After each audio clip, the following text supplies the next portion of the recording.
Ciao a tutti. Benvenuti su Stelle Turche Rivelate. Tutti i dettagli sono nel nostro video, non dimenticate di iscrivervi al canale e di condividere prima di proseguire. Grazie di cuore. Negli ultimi giorni, mentre il mondo dello spettacolo ribolle di indiscrezioni, le vite private di Can Yaman e Demet Özdemir sono finite nuovamente sotto i riflettori. Secondo quanto trapela da fonti vicine alla coppia, dopo un recente funerale che ha segnato profondamente Can, l'attore avrebbe deciso di trasferirsi temporaneamente nella casa di Demet. Una scelta che ha acceso dibattiti, curiosità e perfino qualche polemica tra fan e addetti ai lavori.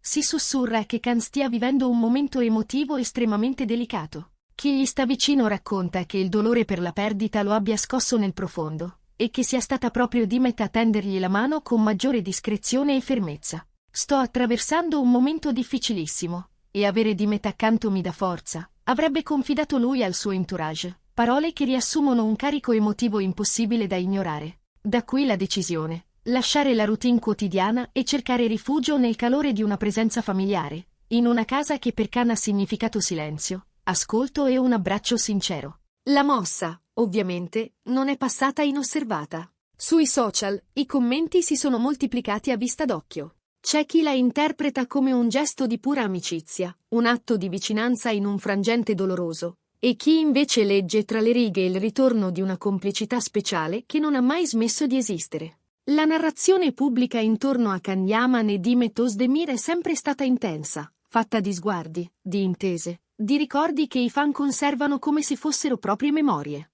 Ora, il trasferimento temporaneo di Can nella casa di Demet riapre antiche domande, sostegno o rinascita di qualcosa di più profondo.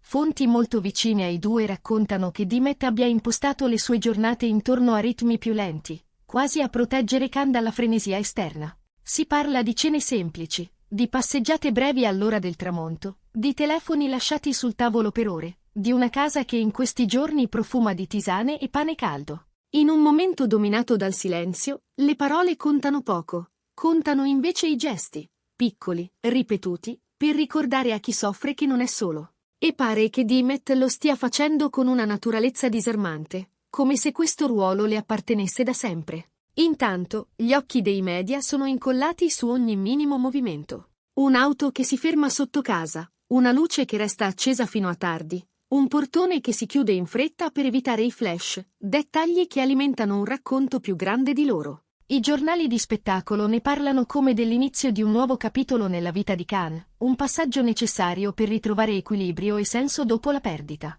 In molti sottolineano come questo avvicinamento fosse, in fondo, prevedibile. Nei momenti difficili si torna alle radici, alle persone che ci hanno conosciuto davvero, che hanno riso e pianto con noi quando le telecamere non c'erano. Nelle ultime ore, tuttavia, le congetture si sono moltiplicate in modo quasi vertiginoso. Mentre continuano a emergere racconti su come Can stia trovando un po' di pace nella casa di Demet, alcune voci sostengono che la stessa Demet sarebbe stata vista entrare nell'abitazione di Can. Un ribaltamento apparentemente contraddittorio che ha scatenato un'ondata di nuove interpretazioni. C'è chi ipotizza che, dopo i primi giorni passati da lei, i due abbiano preferito alternarsi tra le rispettive case per sfuggire alla pressione mediatica. Altri suggeriscono che questa doppia presenza indichi un'intimità che va ben oltre un semplice appoggio momentaneo. Di certo, il filo conduttore resta la fragilità di Can e la solidità della presenza di Demet. Le parole trapelate negli ambienti a loro vicini insistono su un fatto. Demet non si è limitata a consolare, ha riorganizzato i suoi impegni per esserci davvero. Ha tenuto lontano il rumore, ha scelto la soglia, ha custodito la casa. E Can, nel frattempo, avrebbe lentamente ripreso a dormire, a mangiare con regolarità, a parlare senza che la voce gli si incrini ogni volta. Avere Demet qui cambia tutto, avrebbe detto sottovoce a un amico fedele, quasi temendo che pronunciare quella frase ad alta voce potesse farla svanire. A questo proposito, gli esperti di costume che seguono la scena turca osservano che la situazione attuale tra i due non può essere etichettata con leggerezza. Il confine tra amicizia profonda e amore è spesso tracciato da gesti impercettibili, ed è proprio su quei gesti che i fan si concentrano. Una mano che sfiora la spalla quando lui distoglie lo sguardo, un sorriso che non ha bisogno di parole. Il modo in cui Demet sembra anticipare i pensieri di Can e lui accetta quel ritmo senza opporre resistenza. Sono dettagli che, in una relazione mediatica come la loro, acquisiscono un peso specifico enorme. Non mancano però i richiami alla prudenza. C'è chi invita a ricordare che il lutto chiede tempo e che, in questo tempo, ogni definizione rigida rischia di ferire. In molti chiedono rispetto, spazio, un margine di silenzio che consenta a Khan di elaborare la perdita senza dover recitare davanti a un pubblico. Eppure, anche il semplice tentativo di proteggere quel silenzio genera nuove curiosità, nuove supposizioni, nuove attese. Quanto durerà questa convivenza? È una parentesi che si chiuderà quando la ferita avrà smesso di pulsare o l'inizio di qualcosa che non avrà più bisogno di essere spiegata. Gli scatti rubati, quelli che circolano nelle chat e che vengono rilanciati con didascalie sussurrate, mostrano poco e dicono tanto. Khan che esce tardi la sera avvolto in un cappotto scuro, Dimet che lo aspetta sul pianerottolo con le chiavi già in mano. Una mattina in cui lui apre le finestre e l'aria fredda fa muovere le tende mentre lei prepara il caffè. Immagini sfocate, non confermate, eppure sufficienti a riaccendere la discussione. Alcuni falleggono in quelle istantanee un racconto di rinascita, altri, con più cautela, vi vedono la prova di una cura paziente, che non pretende nulla e offre tutto. Nei corridoi delle redazioni, intanto, si attende una parola ufficiale. Un comunicato, un post condiviso, perfino una foto con una didascalia breve. Qualsiasi segnale capace di mettere ordine tra le voci che si accavallano. Ma Khan, a detta di chi lo conosce, preferirebbe lasciar parlare i fatti. Si dice che per il momento non voglia impegolarsi in annunci, che senta il bisogno di respirare senza che ogni respiro venga misurato. E Dimet, fedele a questa linea di riservatezza, si sarebbe allineata senza riserve, convinta che l'unico modo per proteggere ciò che hanno, qualunque nome gli si voglia dare, sia quello di proteggerlo davvero. Ciò non impedisce agli osservatori più attenti di notare come il loro equilibrio sia cambiato. Le apparizioni pubbliche si fanno rare, ma quando avvengono hanno un'altra luce. Non ci sono ostentazioni, non ci sono gesti plateali, soltanto una naturale sintonia che riaffiora anche quando provano a nasconderla. Questo spiega perché, nelle ultime ore, le speculazioni siano diventate ancora più insistenti. Se il dolore ha avvicinato Khan e Dimet, quale forma prenderà questo avvicinamento quando il dolore sarà meno tagliente? E che tipo di promessa si cela nei silenzi condivisi? La rete brulica di commenti.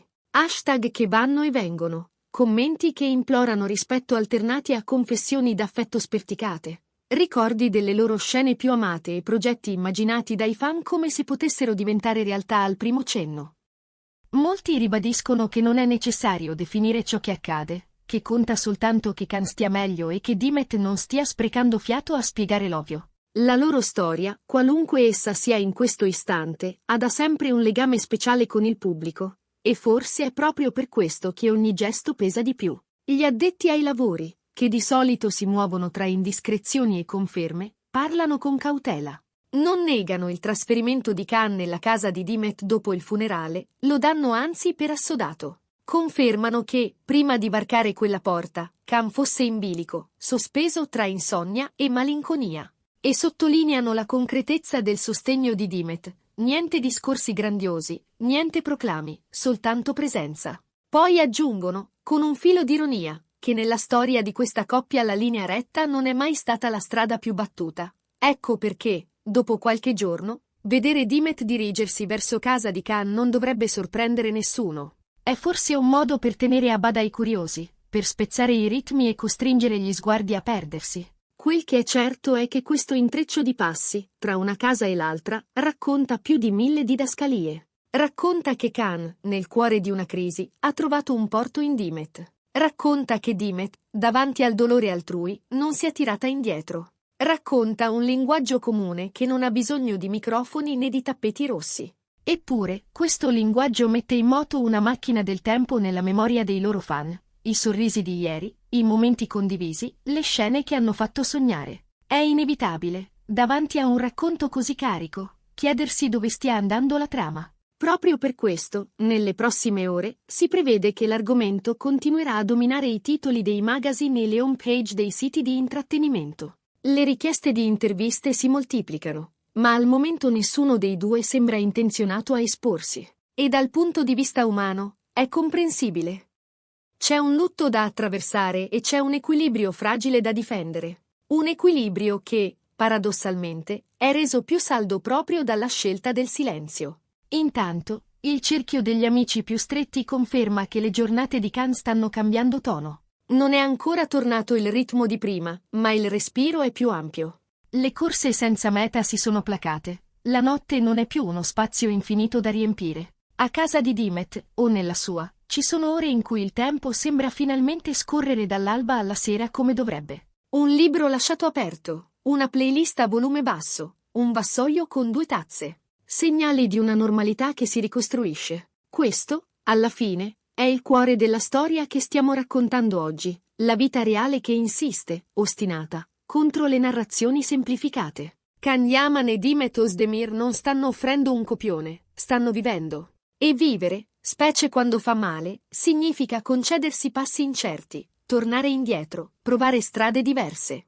Per chi guarda da fuori, il desiderio di una definizione chiara è comprensibile. Ma forse la verità, adesso, è che non c'è un'etichetta pronta da incollare. C'è la scelta di restare vicini, di ascoltarsi, di proteggersi.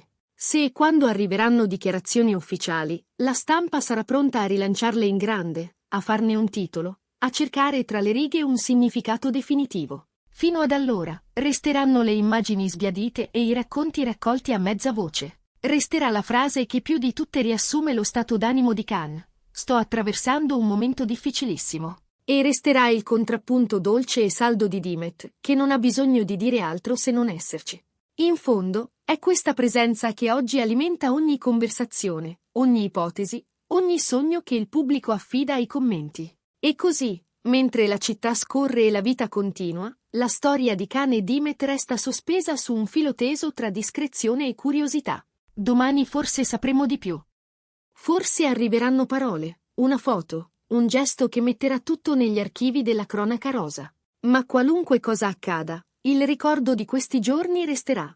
La casa di Dimet con le luci soffuse, l'ingresso di Cannes la sera tardi, i passi misurati sui pianerottoli per evitare di svegliare i vicini. E soprattutto, quella vicinanza che ha permesso a lui di respirare un po' meglio e a lei di dimostrare, ancora una volta, che nelle tempeste non si lascia solo chi si ama. E con questo arriviamo alla fine del nostro video. Se vi è piaciuto, iscrivetevi a Stelle Turche Rivelate e condividete il contenuto. Alla prossima!